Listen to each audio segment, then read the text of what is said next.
നമസ്കാരം, ഞാൻ doctor Muhammad Siraj, consultant orthopaedic surgeon, mission hospital, Mattannur. ഇന്ന് ഞാൻ നിങ്ങളോട് ഡിസ്കസ് ചെയ്യാൻ പോകുന്ന കാര്യം നമ്മുടെ കൈകളിൽ ഉണ്ടാകുന്ന തരിപ്പ്, പ്രത്യേകിച്ചും സ്ത്രീകളിൽ ധാരാളമായി കാണും. എൻ്റെ ഒ പിയിൽ വരുന്ന ഒട്ടുമിക്ക സ്ത്രീകളും അവർക്ക് ഒന്നുകിൽ കഴുത്ത് മുതലുള്ള തരിപ്പുകളാണ്. കഴുത്ത് മുതൽ, അതുപോലെ തന്നെ ഉള്ളം കയ്യിൽ മുളകരച്ച് തേച്ച് പോലെ, ഇങ്ങനെയൊക്കെയാണ് ഒ പിയിൽ വന്നിട്ട് സ്ത്രീകൾ സാധാരണയായി പറയുക. കടച്ചിൽ, ഉറക്കത്തിൽ പെട്ടെന്ന് ഞെട്ടി ഉണർന്നതിന് ശേഷം നല്ല വേദന കൊണ്ട് എണീക്കുന്ന അവസ്ഥ. അപ്പം എന്താണ് ഇതിൻ്റെ കാരണം എന്ന് നോക്കാം. വളരെ സിമ്പിളാണ്, വളരെ കോമൺ ആയിട്ടുള്ള അസുഖമാണ് കാർപ്പൽ ടണൽ സിൻഡ്രോം എന്ന് പറയുന്നത്. അതായത് നമ്മുടെ ശരീരത്തിലുള്ള നാഡിയിൽ നിന്ന് വരുന്ന മീഡിയൻ നെർവ് എന്നുള്ള ഒരു നരമ്പ് അത് കംപ്രസ് ചെയ്യുമ്പോഴുണ്ടാകുന്ന, അതിന് ചതവ് വരുമ്പോഴുണ്ടാകുന്ന അവസ്ഥയാണ് കാർപ്പൽ ടണൽ സിൻഡ്രോം എന്ന് പറയുന്നത്. പ്രധാനമായും നമ്മളെ 3 വിരലുകൾക്കാണ് തരിപ്പണി. രാത്രി കാലങ്ങളിൽ പുകച്ചിൽ, അതുപോലെ തന്നെ മുളക് അരച്ച് തേച്ച പോലത്തെ അവസ്ഥയൊക്കെയാണ് പലരും പറയാറ് വേദനകളുള്ളത്.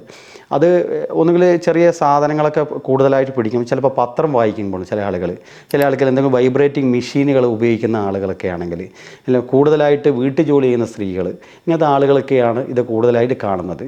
തൈറോയ്ഡുള്ള അസുഖമുള്ള ആളുകൾക്ക് കാണാം, അതോടൊപ്പം തന്നെ ഷുഗറുള്ള ആൾ, കൊളസ്ട്രോള്, യൂറിക് ആസിഡ്, ഇത്തരത്തിലുള്ള ആളുകൾക്ക് ഇങ്ങനെയുള്ള അസുഖങ്ങൾ കാണപ്പെടാറുണ്ട്. തുടക്കകാലത്ത് നമുക്ക് വളരെ സിമ്പിളായിട്ട് തന്നെ ഈ അസുഖത്തെ ചികിത്സിക്കാവുന്നതാണ്. ഒരു ഡോക്ടറെ കണ്ട് അത് കാർപ്പൽ ടണൽ സിൻഡ്രോം ആണ് എന്ന് ഒരു പരിശോധനയിലൂടെ മനസ്സിലാക്കി കഴിഞ്ഞാൽ, ചില സമയത്ത് നമുക്കൊന്ന് എക്സ്റേ എടുത്ത് നോക്കണം. ഇത് ചിലപ്പോൾ നമ്മൾ ഈ പറയുന്ന നരമ്പിൻ്റെ പ്രശ്നങ്ങളൊന്നും ആയിരിക്കില്ല, കൈകൾക്കുള്ള എല്ലുകൾക്ക് തേയ്മാനമാവാം. അതല്ല എന്ന് ഉറപ്പുവരുത്തി കഴിഞ്ഞതിന് ശേഷം ഇത് വിവിധ ടെസ്റ്റുകളിലൂടെ നമുക്ക് ഇത് മനസ്സിലാക്കാവുന്നതാണ്. അതിനുശേഷം ഒരു ഡോക്ടറെ കണ്ടു കഴിഞ്ഞാൽ അദ്ദേഹം ഇതിലുള്ള വേദന സംഹാരികളും ചിലപ്പോൾ സ്റ്റീറോയിഡുകളും, നിങ്ങളെ അസുഖത്തിനുള്ള തൈറോയ്ഡുള്ള അസുഖങ്ങളാണ്, തൈറോയ്ഡ് നിങ്ങൾ കൺട്രോൾ ചെയ്യാനുള്ളത്, പിന്നെ അതോടൊപ്പം തന്നെ ഷുഗറുള്ള ആളുകളാണ്, അത് കൺട്രോൾ ചെയ്യാനുള്ള മെഡിസിൻസൊക്കെ കഴിച്ചു കഴിഞ്ഞാൽ ഒരു പരിധി വരെ നമുക്കിത് കുറച്ച് കൊണ്ടുവരാൻ പറ്റും. ഇനി ഇത് അസുഖം വന്നു കഴിഞ്ഞാൽ ചില ആളുകൾ ട്രീറ്റ്മെൻറ്റ് എടുക്കുകയില്ല. കാരണം ഇത് പേടിച്ചിട്ട് ഇത് പല ആളുകളോടും പറയില്ല.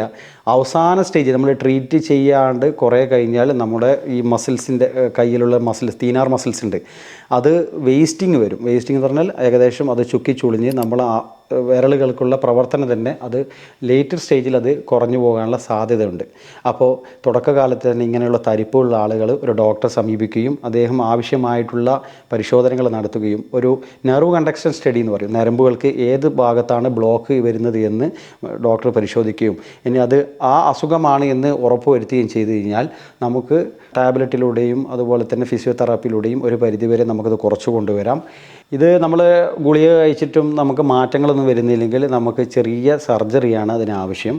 അത് പണ്ട് കാലത്ത് നമ്മൾ ഉള്ളം കൈ മുറിച്ച്, ഇന്ന് വൈദ്യശാസ്ത്രം വളരെയധികം വികസിച്ച അവസ്ഥയാണ്. നമുക്ക് ചെറിയൊരു 0.5 സെൻറ്റിമീറ്റർ, ഒരു 1 സെൻറ്റിമീറ്ററിൽ മുറിവുണ്ടാക്കി ആ പാട, കട്ടി കൂടിയ പാട നമ്മൾ കൈകളിൽ നിന്ന് പിടിച്ചു കഴിഞ്ഞാൽ ഒരു പരിധിവരെ നമ്മുടെ ആ തരിപ്പുകൾ കുറയും.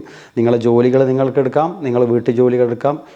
ഒരു 10 ദിവസം കൊണ്ട് നിങ്ങൾക്കത് സ്റ്റിച്ച് റിമൂവ് ചെയ്ത് നിങ്ങളെ യൂഷ്വൽ ലൈഫിലേക്ക് നിങ്ങൾക്ക് പോകാൻ പറ്റുന്നതാണ്.